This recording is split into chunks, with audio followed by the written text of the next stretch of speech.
Bwetwogera kati nga mwami Museveni Wesonyiwe Atidde Ssaabasajja Kabaka wa Buganda kikyagenda okuzzaako naddala ku nsonga y'emmwanyi egenda mu maaso era ekutte akati Bannayuganda mwe bagambira nti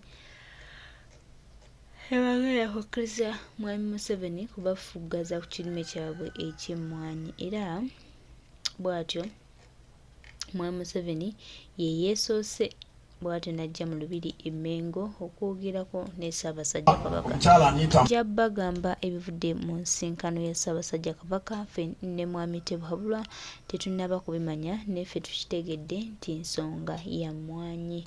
Emmwanyi efuuse ensonga nno baganda bange, emmwanyi efuuse ensonga bye tubadde tubuusa amaaso, bye tubadde tulowooza nti nno tebiriiyo, bye tubadde tulaba ng'ebitaliimu mulamwa ate biri mu ddala omulamwa. Olaba ne Wesonyiwe ayimuse omanya nno ensonga yegendedde ddala mu maaso. Sipiika omukyala Anita Among yawuliddwa ng'ayogera n'ebintu bye tutategedde ebifaanana okubonereza Abaganda.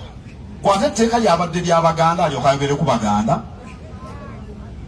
yampeereza obubaka tuwuliziganya, yabyegaanye mu bubaka bwe yampeereza. Wabula ababaka abava mu Buganda, abava mu Bugisu, abava mu Ankole n'awalala awalimu emmwanyi baagala UCDA esigalewo. Lwaki ebirowoozo by'ebitundu ebyo tubissibwamu kitiibwa?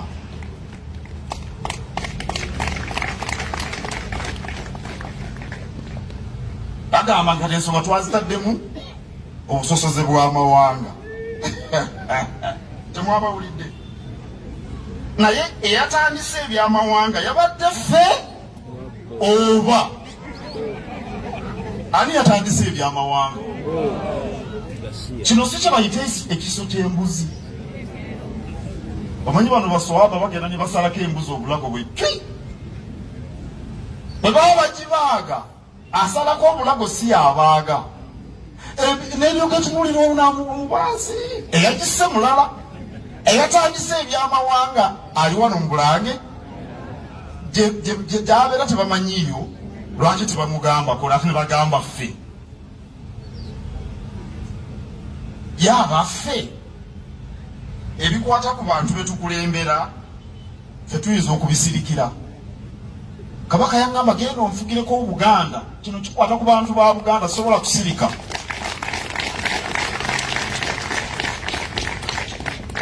Ffe tulumirwa abantu abayimiridde ku mmwanyi.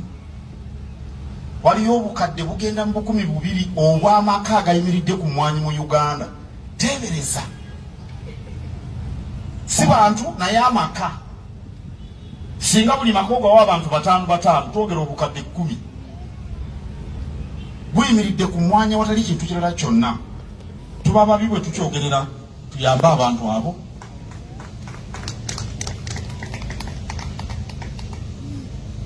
Era mu Uganda tewali mulimu gwonna gukolebwa bantu bangi bwe batyo.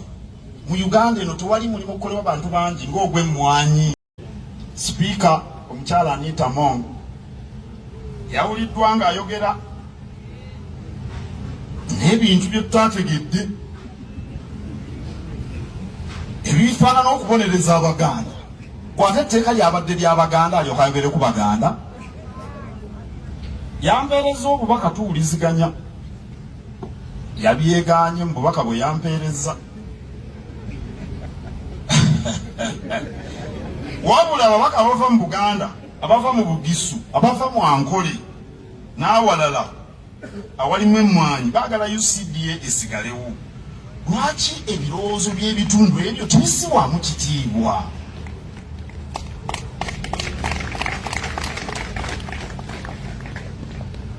Bagamba nti ensonga twazitaddemu obusosoze bw'amawanga.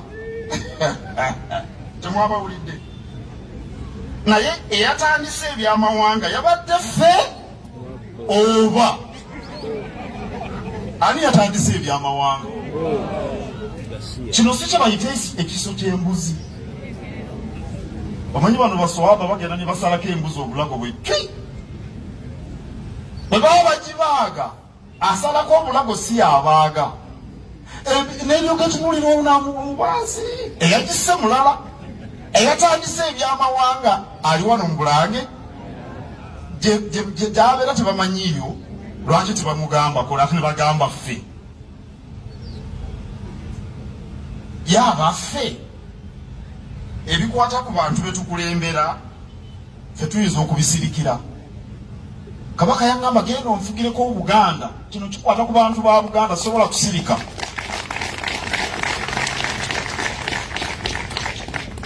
Ffe tulumirwa abantu abayimiridde ku mmwanyi. Waliyo obukadde bugenda mu 200 obw'amaka agayimiridde ku mmwanyi mu Uganda. Tebereza si bantu naye amaka.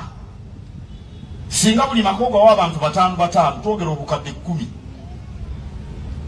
buyimiridde ku mwanya watali kintu kirala kyonna, tuba babi bwe tukyogerera tuyambe abantu abo.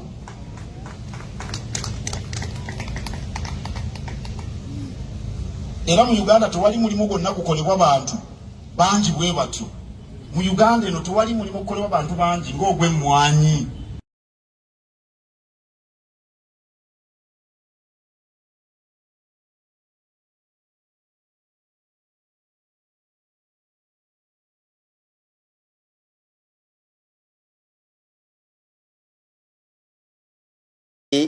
Yali yeekubira enduulu ng'agamba poliisi tenyambye. Poliisi yatunula mu nsonga ya Hajati neegoberera ensonga gye yaleeta yonnyini, nga ensonga yali nti 1 omwana wa myaka 14, ekirala nti omwana yasobezebwako. So poliisi neegendera omwana oyo neemuggyako statement. Omwana n'awa statement nga alumiriza omuntu ogwo Haji. Juzi wavuddeyo amaloboozi agagamba nti omwana bamukaka. Kiyinza okuba ekituufu, kiyinza okuba ekifu, naye ffe kye tugamba is that ffe poliisi twagoberera omwana kye yakola ki, kye yatugamba nga victim, ne tukwata ne statement ye ne tugiteeka ku file, ne tumukolako ne medical examination, ne tusanga ng'omwana ekituufu kyo yali yasobezebwako. Kati ebisigadde bijja kuva mu kunoonyereza. Ba blogger bavaayo ne batandika okujjayo ekifaananyi ekirala. Ba blogger kye tubasaba eyo gye mujja obujulizi obwo n'amaloboozi ago ge mufuna agatuwa bino ebifaananyi ebirala, mutuyambe nnyo abantu bano information eyo efune engeri gyejja ku fayiro, because ekintu kyokka ekinaataasa mu musango guno amazima okuvaayo obulungi ye nga information eno ekonvertingibwa neefuuka evidence. Bw'obanga version omukyala ne muwala we gye baatuwa nfu, mujje mutuwe version entuufu, naye mufune engeri gye muvaayo gye muli eyo information eyo esobole okutuuka mu bantu abakola ku musango guno, kubanga yengeri yokka. Kati government teyinza kugenda ku mitimbagano n'eraba information engeri gye bali okugidiscussingamu n'egikozesa nga evidence. Muleete evidence eyo mugituwe, tufune engeri gye tugikozesaamu mu kooti. Wetwogerera ffe nga poliisi twakola ogwaffe, twatwala fayiro eyo nga bwe mumanyi sifa abasalawo.